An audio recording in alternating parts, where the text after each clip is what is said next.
Um Lugar ao Sol, o podcast da Absolar. Oferecimento: financiamento para energia solar BV. Soluções rápidas e simples para financiar seu projeto. Ecore, energia solar ao alcance de todos. Canal Solar, notícias e treinamentos sobre energia solar. Portal Solar, o primeiro e maior portal de energia solar do Brasil. Win Energias Renováveis, geradores prontos, personalizáveis e sob demanda. Um Lugar ao Sol, o podcast da Absolar. Era tudo em forma de sábio na era da nova tecnologia. Aí então a fachada do meu calor mudaria. Era tudo em forma de sábio na era da nova tecnologia. Está começando o nosso podcast. Todo mês um tema diferente com gente bacana e com o sol em comum. Eu sou Priscila Brandão e vou te acompanhar nessa jornada rumo a um lugar ao sol. Pelo sambinha já deu para adivinhar que o papo hoje é tecnologia. Vamos falar sobre grid neutro, sistemas híbridos e baterias. Como essas tecnologias estão chegando para mexer com o dia a dia da energia solar. E para falar sobre esse assunto, nós recebemos Bárbara Rubim, advogada, vice-presidente da Absolar e especialista em energia elétrica. Oi, Babi, me diz uma coisa, você gosta de inovação? Você é do tipo viciada em tecnologia ou é mais convencional? Oi, Priscila, tudo bem? Para quem está ouvindo a gente também, primeiro dizer que prazer estar aqui nesse lugar ao sol. E, eu curto bastante inovação, sempre gosto de acompanhar aí o que vem de novidade, não só no setor elétrico, mas em eletrônicos também em geral. Acho que a gente tem muito para se inspirar quando a gente está falando de inovação e novos modelos.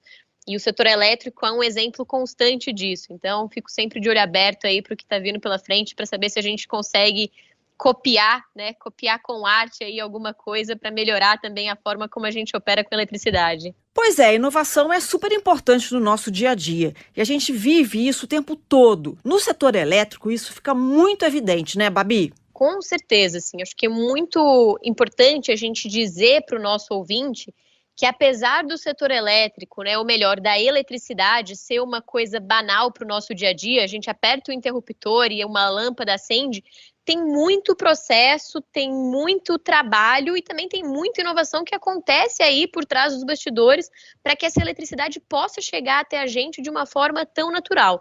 Então, o setor elétrico é essencial aí para o desenvolvimento estratégico da nossa vida e dos países de maneira geral.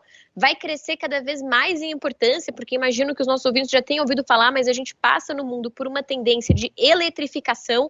Então, cada vez mais a energia elétrica vai desempenhar esse papel principal. E aí a gente pode falar de várias inovações, né? Tanto uma inovação que acho que é a primeira coisa que vem à mente das pessoas, de tecnologia, né? Então, eu trabalhava com uma fonte, por exemplo, hídrica, e aí se desenvolveu a tecnologia fotovoltaica, que também tem sido aprimorada, e como é que isso impacta o nosso dia a dia. Mas a gente também pode falar de outros tipos de inovação que tem cada vez mais ganhando espaço no setor, que seria efetivamente uma inovação de processo, de como é que a gente faz isso, ou mesmo uma inovação dos modelos de negócio. Mas, não deixa de ser, no geral, aí uma característica ampla de inovação que a gente dorme e acorda com ela aí quando o assunto é energia elétrica, e vamos falar um pouquinho mais disso hoje. E o nosso convidado especial de hoje também tem tudo a ver com soluções tecnológicas. A gente recebe então o professor Eric Rego, diretor de energia elétrica da EPE e professor da Escola Politécnica da USP. Oi, Eric. Tem muita gente aqui nos ouvindo que gosta de energia limpa, energia solar e que certamente quer saber como que a inovação pode transformar o dia a dia das pessoas. Inovação e energia solar, essa dupla combina? Oi, Priscila, oi, Bárbara, oi, Babi, tá? Olá a todos que estão nos ouvindo, tá? É um prazer estar participando desse podcast, agradeço o convite. Bom, sim, tem tudo a ver, eu até separei aqui para a gente tentar, perfil de professor, querer fazer aqui o roteirozinho, né? Então vocês me perdoem se eu for muito quadrado, mas eu peguei aqui o que chama os 6Ds da inovação, e tentar trazer uma correlação desses 6Ds com a energia fotovoltaica. Então, os 6Ds que a gente pega é o mundo digitalizado, disfarçado, disruptivo, desmaterializado, desmonetizado e democrático. Nossa Senhora. Se a gente for pegar... então, Nossa Senhora. Nossa Se eu Senhora. fizer minha colinha, se eu não fizer minha colinha aqui, ia acabar perdendo algum deles, né? Vai lá, então. Para cada um deles, você vê uma correlação forte com a fotovoltaica. Quando a gente fala digitalizado, a gente tem que lembrar de Internet of Things, Grid of Things. E você não consegue pensar nesse mundo todo conectado, quer dizer, sem a fotovoltaica distribuída de fato, né? Cada um na sua casa com a sua própria geração. Então, isso está tudo vinculado. Como que você vai ter a sua geração em casa? Você pode, nessa digitalização, tentar controlar ou emparelhar a sua geração, né? Então, a gente deve caminhar para você conseguir controlar a hora que vai ligar a sua máquina de lavar roupa, a hora que vai ligar a máquina de lavar louça, que hora que você vai ligar cada eletrônico que você pode vincular com o seu uso da geração em casa. Então, tudo isso tem que estar vinculado. O disfarçado é porque esse movimento, como ele é bastante pulverizado, de repente, quando você vê, você leva, entre aspas, um susto do tamanho desse movimento. Então, é disfarçado o crescimento dele, né? Vou dizer, a gente, pela EPE, de repente, vê um grande volume de geração num ponto, que a gente tem que fazer linhas de transmissão para poder atender, porque ele vem disfarçado, não é uma organização central, é de fato pulverizado pelas iniciativas individuais das pessoas. É disfarçado também o consumo, porque a distribuidora só vai medir a diferença. O que você gerou e autoconsumiu, que fica dentro da residência, você também não sabe o que está acontecendo. Então também tem esse perfil disfarçado. A geração fotovoltaica também é disruptiva, o avanço tecnológico mostrou isso. Né? A queda de preços delas hoje fez com que ela fosse uma fonte que há 10 anos atrás, acho que pouca gente no Brasil apostava no crescimento dela, e ela é uma realidade que se impõe, né? E vai ser uma das grandes fontes que vão liderar o processo de expansão do Brasil. Tem esse perfil de desmaterializar. Tudo você usa via aplicativo, então você pode controlar toda a casa, tendo de geração e equipamentos, tudo via aplicativo. Você não precisa de equipamentos para ficar controlando, você controla via aplicativo. Tem a questão do desmonetizar, que essa é uma preocupação da distribuidora, que existem dois perfis de desmonetização. Eu posso ter uma desmonetização off-grid, que a gente vai tratar mais para frente, e tem a desmonetização, que é sem pagar pelo uso da rede. E tem a democratização, assim, que não é tão democrático, mas é um pouco democrático. Porque, né, assim, é um pouco democrático porque as pessoas físicas já conseguem investir em geração, mas é claro que são as de maior renda, né? Então não é totalmente, mas é um caminho passo a passo. E a inovação que baixou o preço é que permitiu essa democratização, permite essa maior participação e permite, inclusive, né, você abrir mão de alguns subsídios. Acho que tem tudo a ver, então, a inovação com a fotovoltaica, ela provoca, quer dizer, um retroalimento, ela provoca a inovação e é provocada. Nessa questão de ser democrático, é aquela mesma regra, quer dizer, quanto mais gente usa, mais barato fica e com isso chega a mais pessoas, é isso? Então você começa, o democrático é você pensar que antigamente, quem tinha condições de fazer a geração eram só grandes empresas, né? Vai falar de grandes projetos, sejam eles elétricos ou térmicos, que era o mais tradicional, né? Uma matriz endotérmica, você voltar 20 anos atrás, era investimento de bilhões. Então, quer dizer, você precisava ou do Estado ou de agentes com poder econômico muito elevado. O democratizar é que hoje uma pessoa física consegue gerar energia. Claro que não é todas as pessoas físicas, é passo a passo, né? Você vai ampliando ao longo do tempo. Mas hoje, você, com o preço de um carro, você faz um sistema de geração na sua casa. Então, isso é acessível, uma classe média é acessível fazer isso. Então, o que antes era concentrado ou no governo, então antes, né, algumas décadas atrás, ou em grandes empresas, o democratizar é que você já conseguiu chegar na pessoa física. A pessoa física consegue fazer na sua casa. Eu concordo, sem dúvida alguma, que as renováveis e a fotovoltaica, elas têm um papel muito grande a cumprir para auxiliar nessa democratização aí do acesso à energia elétrica de maneira geral, que acho que é um dos grandes desafios que o mundo ainda tem que passar, né? O Brasil menos, assim, a gente tem uma parcela muito grande da população que tem acesso à energia elétrica, mas se a gente olhar para outros países ainda é.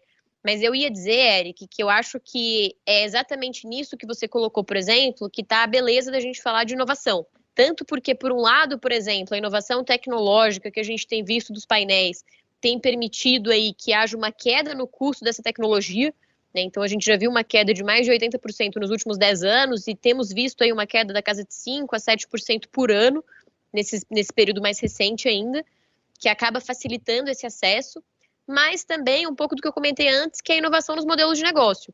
Então, hoje a gente tem modelos de negócio que permitem que consumidores que não são de classe média alta consigam fazer acesso do uso das renováveis, que seria, por exemplo, essa questão que popularmente o pessoal convencionou chamadas fazendas solares, que é você tem uma empresa que faz o investimento, constrói a fazenda, e aí você tem um consumidor que muitas vezes é um pequeno mercado que vai usar aquela economia, por exemplo, para trocar a lâmpada para ele poder economizar duplamente. Esse tipo de modelo de negócio traz aí acesso a pessoas que, sem dúvida alguma, há 3 anos, por exemplo, jamais pensaram que conseguiriam, num período tão curto de tempo, conseguir utilizar da energia renovável nas suas casas. Por isso que eu acho que, apesar de a gente ter esse viés, e o setor elétrico é um setor muito marcado por engenheiros, né? Eu não sou.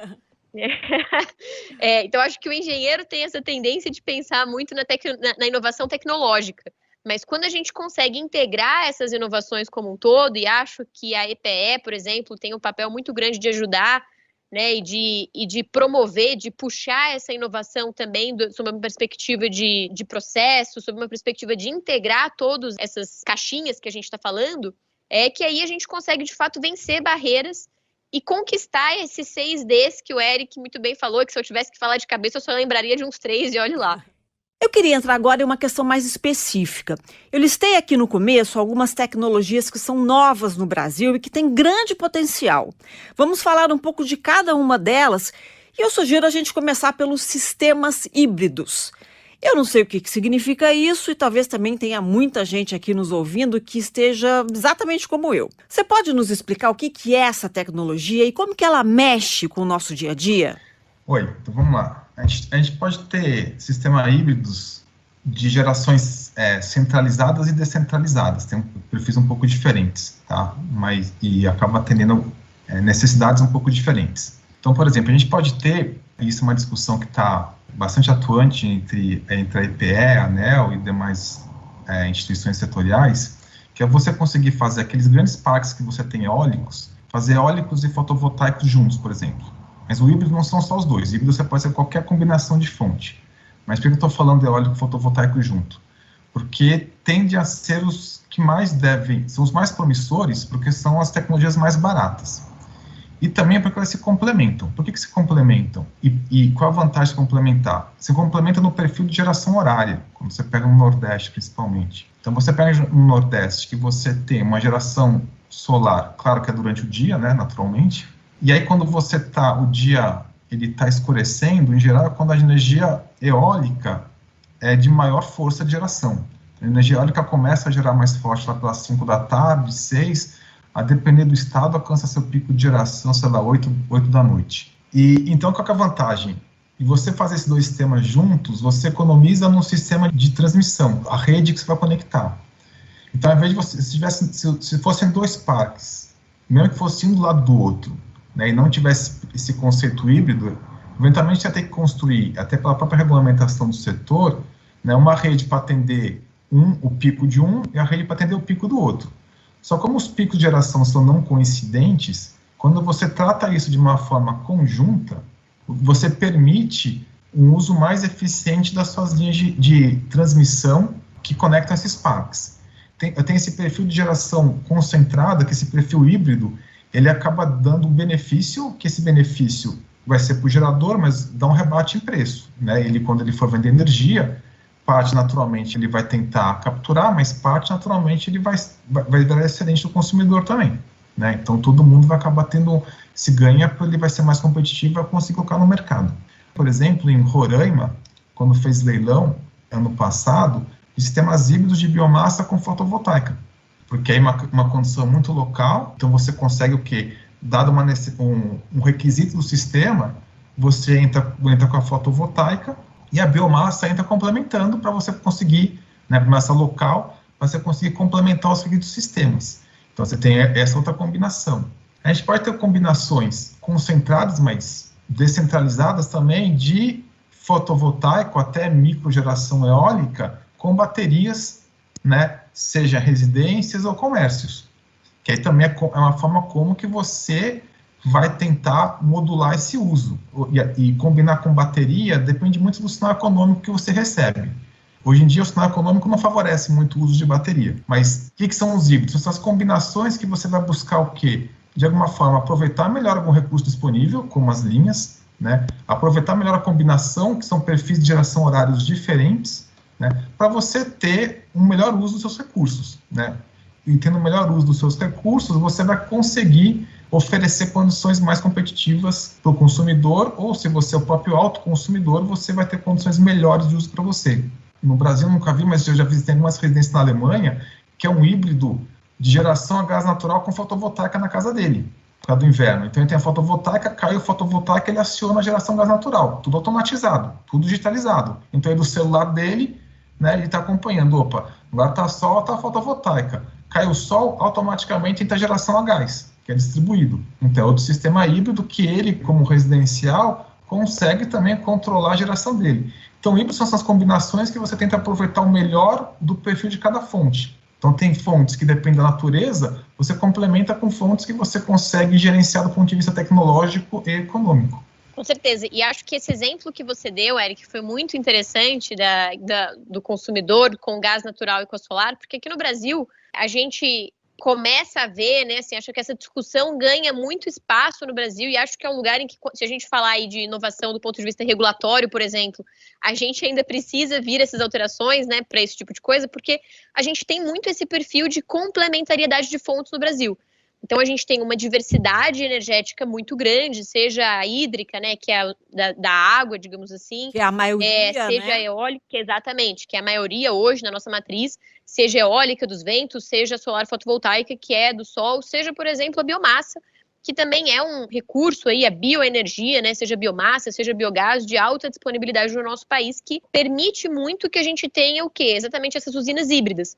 Que se a gente fosse simplificar, digamos assim, né, até demais, talvez, consistem em você ter uma usina, ou muitas vezes duas usinas, tem várias categorias aí de usinas híbridas, mas acho que a gente não precisa entrar tanto no detalhe aqui, mas você ter uma usina que tem como fonte de energia primária mais do que somente uma fonte, né? Então, como, por exemplo, o Eric me colocou, você tem uma usina que entrega energia para a rede a partir do vento e do sol. Então, ela não usa só uma fonte, ela combina isso. E é por isso que ela é híbrida, e aí ela pode combinar com bateria, pode combinar de diversas formas nesse sentido. Acho que no Brasil a gente tem um desafio ainda para isso, que é exatamente a questão de uma regulação que abrace melhor, que contemple, seja numa questão de regular como é que essas usinas têm que contratar o uso da rede, ou, por exemplo, se a gente está falando de empreendimentos de maior porte, como é que você vai remunerar adequadamente, né, que é um pouco desse sinal de preço que o Eric comentou aí para as baterias, por exemplo, como é que a gente remunera esses empreendimentos para que a gente consiga efetivamente ter, possivelmente, essa modalidade, digamos assim, que vem como uma tendência forte do mundo deslanchando também no Brasil. Para a gente trazer ainda mais informação para esse nosso podcast, nós entrevistamos o CEO do Grupo AES Brasil, o Ítalo Freitas. O Ítalo é embaixador de energia da Rede Brasil para o Pacto Global da ONU e foi, inclusive, premiado na área de inovação. Como CEO, o Ítalo tem muitos exemplos sobre projetos inovadores já implantados. Nós entrevistamos o Ítalo e pedimos para ele nos contar um pouco da experiência dele com os sistemas híbridos. Vamos ouvir.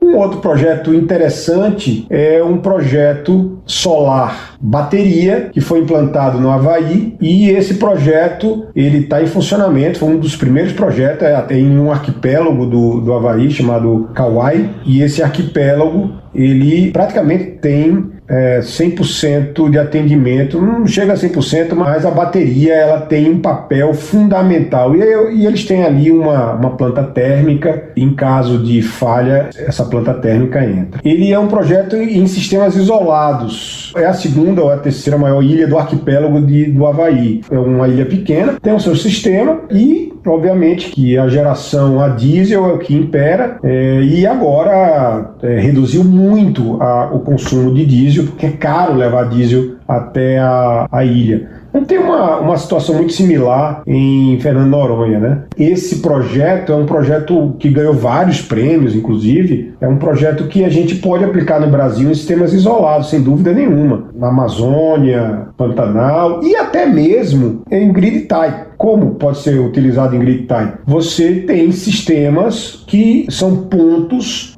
que estão estressados, né, que estão sobrecarregados. Você pode colocar um sistema como o do Havaí, bateria solar naqueles pontos e você alivia o estresse, né, a sobrecarga daquela região, sem ter que conectar linhas de transmissão, ou enfim. A gente trabalhou lá e viu que, como eu falei, a aplicação é para sistemas isolados. A gente está tentando ver alguns contratos com essas características, mas infelizmente até agora a gente não teve um contrato e um projeto que traga um projeto muito parecido com esse. Existem opções, existem algumas situações que poderiam ser aplicadas, mas eu acho que é o momento do governo fomentar esse tipo de tecnologia para que a gente traga, como eu expliquei antes, para sistemas isolados, inclusive para sistemas também interligados. Babi, você já tinha adiantado um pouco sobre esse assunto de regulamentação. Você quer complementar alguma coisa?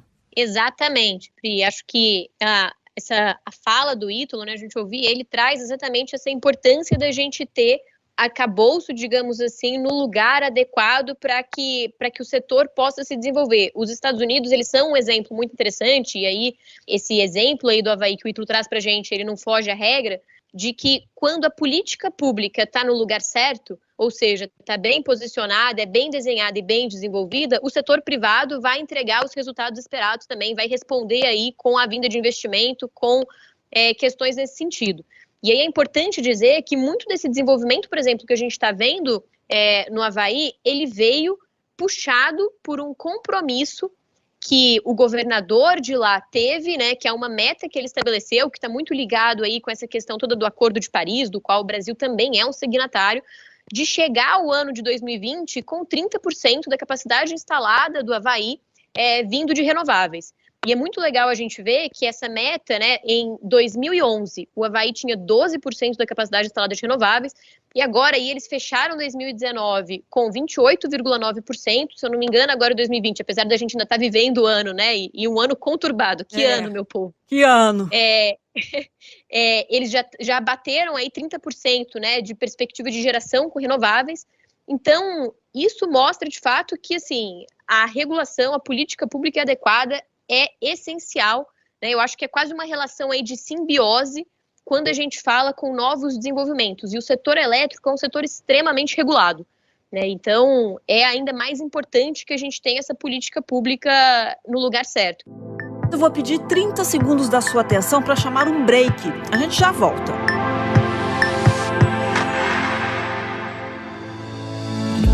Ecore, líder em soluções MLPE no Brasil, apresenta o novo microinversor AP System QS1A 1500 watts. Mais rentabilidade e menor risco para a sua empresa. Cadastre-se e ganhe um desconto especial para descobrir que energia solar não é tudo igual. Financiamento para energia solar PV. Aproveite para financiar até 100% do projeto, incluindo o equipamento, a instalação e tem até 90 dias para pagar a primeira parcela. Saiba mais em bv.com.br/solar.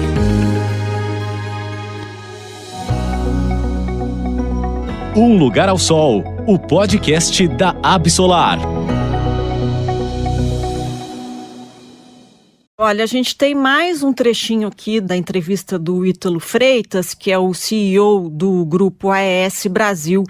Ele mencionou a importância de fomentar os projetos aqui no Brasil. O tema regulação é um tema complexo, precisa, claro, que não é só puxar para um lado. O regulador, ele quando vai fazer uma nova regulamentação, ele tem que analisar vários aspectos do planejamento energético. Isso é uma tarefa bem complexa. De novo, é aquilo que eu falei, se o foco do governo é que o sistema elétrico brasileiro continue um sistema com baixa pegada em carbono, a busca por soluções técnicas para isso passa por esse tipo de projeto. O fomento começa, óbvio, pela regulamentação. A gente tenta, de alguma maneira, mostrar isso para o governo, e o governo sempre esteve muito interessado em baterias e energy storage. É uma tecnologia muito fascinante e que traz muita solução, como eu falei, em várias aplicações, mas eu acho que o que vai ajudar muito a inserção desse tipo de tecnologia é o preço horário, porque a bateria ela é muito rápida. Ela é muito rápida tanto para carregar quanto para descarregar. Em um país em que o preço é preço semanal, fica muito mais complicado. Então eu acho que essa visão a gente precisa trazer para que o regulador entenda, veja as aplicações lá fora, tenha todos os subsídios e regulamente, vendo a característica total do sistema elétrico brasileiro, com a função, com o objetivo de ser um sistema com baixa pegada em carbono. Bom, querem comentar? Quem começa? Babi? Acho que esse trecho que a gente acabou de ouvir do Ítalo, gente, então acho que ele vai super de acordo aí com o que eu tinha falado um pouquinho antes, né? Assim, acaba reforçando essa ideia. Muito do que está puxando efetivamente essas inovações que a gente tem visto com bateria, muitas vezes com hidrogênio, que a gente vê se desenvolvendo de uma forma mais acelerada em outros países e um pouco menos no Brasil, até pelas características atuais da nossa matriz elétrica, são exatamente decorrentes dessa busca pelos países de fazer uma descarbonização da sua matriz. E acho que isso é um ponto interessante, porque quando a gente fala e eu lembro, assim, né, eu tenho uma história com o setor elétrico, e foi até onde eu conheci o Eric, foi quando eu trabalhava no Greenpeace ainda. Não sei se o Eric se lembra. E basicamente, assim, eu gosto de puxar essa interface ambiental porque houve um período em que meio ambiente era só meio ambiente, era uma caixinha. E hoje, né, quando a gente fala de política ambiental, a gente está falando de interface disso com questões como financiamento, porque existem oportunidades de financiamento para projetos verdes. A gente está falando dessa interface aí como uma fonte, né, um meio que tem puxado o desenvolvimento de novas tecnologias, que são tecnologias verdes aí também, né, então, que são neutras em CO2, como baterias, mais ou menos, né? A gente sabe que as baterias têm a situação delas aí, mas elas têm uma função importante para ajudar nessa transição energética, hidrogênio, energia solar e outras renováveis. E também questões econômicas, né? Assim, muitas das trocas que a gente vai ver e das relações comerciais que a gente vai ver entre os países vai ser puxada também pela forma como os países têm respondido na descarbonização, que é um dos Ds que o Eric colocou aí, das suas economias. Então, a gente ficar atento a isso no Brasil pode ser um fator importante para a gente, quando a gente pensar em desenvolvimento da nossa matriz, e importante também, por exemplo, para a gente tratar quando a gente fala de plano de recuperação econômica. Então, acho que, de fato, está super alinhado aí com as macro tendências e discussões que a gente tem visto acontecer, não só no Brasil, mas no mundo. Então, eu quero fazer aqui o meu checklist das tecnologias que eu citei no começo do podcast. A gente falou de tecnologia híbrida, de bateria, claro, já que as duas estão ligadas. E eu queria, então, entrar na terceira que a gente citou, o chamado grid neutro. Essa expressão nos leva a muitos conceitos, né, Eric? O que é o grid neutro, né? Você pode ter mais de uma definição de o que você está querendo neutralizar. Você pode ter um grid neutro em consumo, que significa que você produz igual ao que você consome. Isso pode ser num pensamento só da sua residência. Mas você pode ampliar esse pensamento que você pode produzir o que você consome não só na sua residência, como você consome fora dela. Por exemplo, se você conseguisse abastecer seu carro elétrico. Então, você fica um grid neutro até além da sua fronteira. Você pode pensar como grid neutro também do ponto de vista de emissão. Então, você, na verdade, deixar de emitir, você tentar uma neutralidade de emissões. Então, não é uma equivalência energética, pode ser uma equivalência de emissões. Ou você pode pensar no grid neutro financeiro, ou seja, o quanto que você gasta com energia e o quanto que você recebe com energia se você tivesse a disponibilidade na rede. Então, o grid neutro, ele pode ser até um intermediário, eventualmente, do off-grid até, ou net zero, como se fala, né? E você, eventualmente, se você está tão neutro, ou a depender da evolução tecnológica, você resolve ficar off-grid. O que é off-grid? Você pegar e se desconectar da rede. Quando você tiver combinações de tecnologia que te permitem isso, tá? Então, o grid neutro, assim, eu vejo mais de uma leitura, que a neutralidade pode ser energética e até aonde você quer na fronteira energética, ela pode ser de emissões ou ela pode ser financeira. Então, qual a neutralidade você está buscando? Mas é nessa linha que eu vejo como a abertura dos possíveis grids neutros. Muito legal saber dessas tecnologias novas que já estão chegando aqui no Brasil. Eu queria mostrar mais um trecho da entrevista que fizemos com o Ítalo Freitas, onde ele fala de uma parceria com o Google e que deve mexer bastante com o mercado. Vamos ouvir. Essa parceria com o Google, ela foi feita lá nos Estados Unidos, AES e Google, e tem várias soluções, tanto na parte de utilização, por exemplo, dos Google Homes, onde você busca a eficiência energética das casas. O Google colocou a missão de ter o famoso 24/7 renovável. E a AES está ajudando o Google a buscar esse santo grau do setor elétrico, 24/7 renovável. Então, é uma parceria de mão dupla, tanto a AES, por exemplo, faz toda a parte de gestão de energia para o Google, né? Qual é a melhor compra, onde é que ela pode conseguir o 24/7 renovável, através dos perfis de consumo dos data centers, enfim, de todas as aplicações do Google. É muito interessante ter essa parceria. É impressionante como que o Google está envolvido em qualquer coisa de tecnologia, né, Babi? Você já tinha ouvido falar sobre isso? Acho que essa iniciativa do Google e até esse ponto que o Ítalo comentou aí do 24/7, né, gente, que é o quê?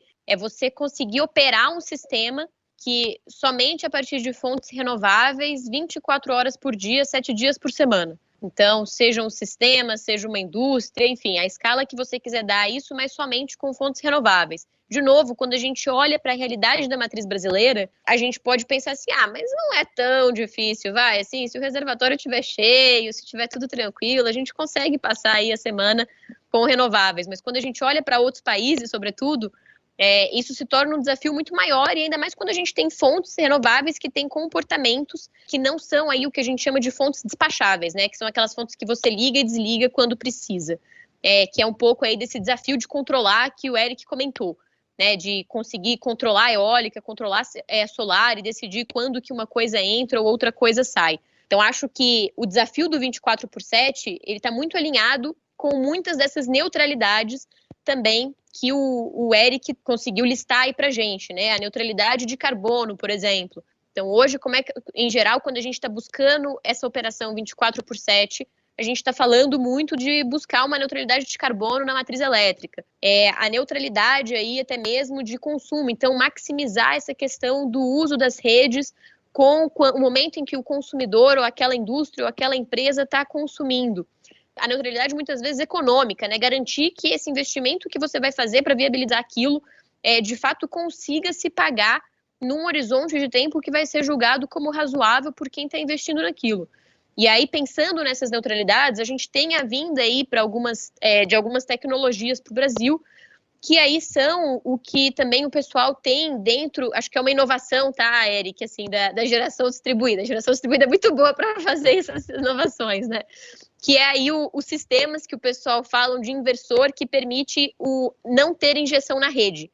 Então, seria você conseguir, vou falar de novo, né, gente, não sou engenheira, mas dizem que eu finjo bem, me faço bem aí por engenheira quando precisa, mas seria você conseguir ter um sistema que ele vai ser on-grid, ou seja, ele vai ser conectado na rede, ele vai injetar, mas instalar também de forma paralela um outro sistema fotovoltaico, por exemplo, que esse não vai ter injeção. E aí o objetivo dessa situação, né, ou dessa inovação, digamos assim, seria você conseguir permitir que um grande consumidor, uma indústria, por exemplo, possa instalar um sistema do tamanho que ele precisa, sem precisar necessariamente aumentar a capacidade, a demanda contratada que ele tem, ou seja, a remuneração que ele faz para a rede. Por quê? Porque uma parte desse sistema não vai injetar na rede.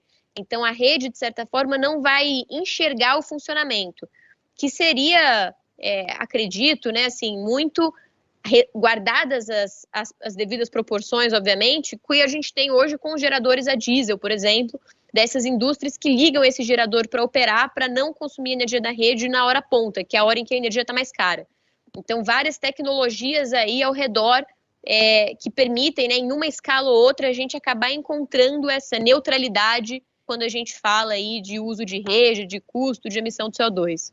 Bom, a gente não pode terminar esse podcast sem falar de tendência de mercado, né? E nada melhor do que o nosso entrevistado, o Ítalo Freitas, para contar para a gente o que vem por aí. Eu acho que o futuro do mercado solar fotovoltaico no Brasil é promissor. O grande ponto é cada vez a tecnologia vai ficando mais barata e essa tecnologia, ela, como eu falei, a gente tem lá a robotização na construção, a robotização na operação e essa tecnologia, ela tem um grande desafio que é o aumento de eficiência das placas. Essa será, eu acho que, a grande corrida para os próximos anos. E isso, claro que sempre é melhor para o mercado. Quanto mais o preço das plantas solares cai, mais competitivo fica a tecnologia. Eu vejo aí, tecnologias que já estão aí no mercado, aquela bifacial, por exemplo, as eficiências crescendo cada ano.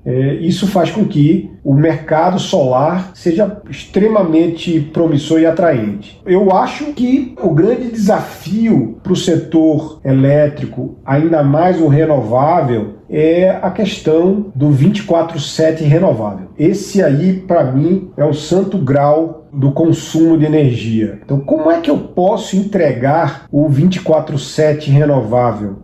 Através de tecnologia solar, de tecnologia eólica, complementando com hidrelétrica. Eu acho que o Brasil é um dos únicos países que conseguem fazer isso. E eu acho que o grande desafio, ainda mais quando entrar o preço horário, vai ser curva, você ofertar ao cliente a curva de consumo. E você mitigar também, que eu respondi lá atrás, aquelas características regionais. Então você tem mais sol lá no Nordeste, mas o consumo está no Sudeste. O americano chama shape risk, também o basis risk, que é a diferença de submercado, e tem outros riscos, por exemplo, que aqui no Brasil vai ser um pouco difícil, que é o covariant risk, que é aquele risco que é um momento que todas as renováveis geram ao mesmo tempo e inunda de energia o sistema, né? Então isso é um risco também. E na hora que o cliente está vendo isso aí, quer um contrato renovável solar, ele quer, na maioria das vezes, 24/7 renovável. Então esse é o grande desafio para o mercado solar. O que vocês acharam disso tudo?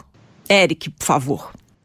Bom, o que eu só gostaria de complementar, acho que junta também um pouco disso tudo, é quando a gente na EPE faz a projeção de quais devem ser as fontes que vão liderar a expansão no Brasil nessa década, a gente tem a eólica e fotovoltaica como os líderes da expansão, tá? Claro que todas as fontes vão ter sua contribuição, mas é notório, né, quanto que essas duas fontes de fato vão contribuir, tá? Em termos do recurso de energia, elas são as duas fontes principais. Então a solar, seja projetos concentrados ou distribuídos, né, e a eólica, basicamente projetos concentrados, são as duas fontes que vão guiar o crescimento da expansão no país. Então, por tudo isso que a gente já falou hoje, a consequência que a gente enxerga é essa. Babi. Só quero dizer que excelente consequência, né?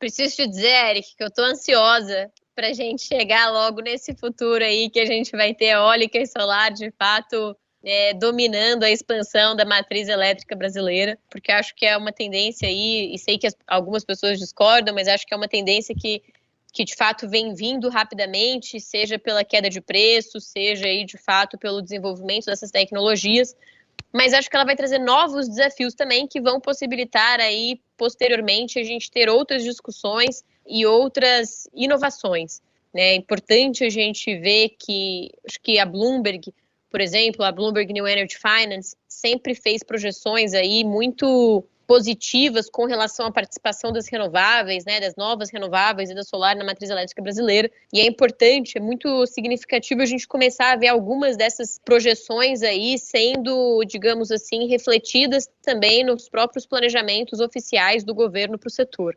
E aí, sem dúvida alguma, né, o assunto que a gente falou aqui nesse podcast, que é de inovação, acaba sendo aí o fio condutor que vai tecendo essa possibilidade de expansão das renováveis no nosso país e no mundo.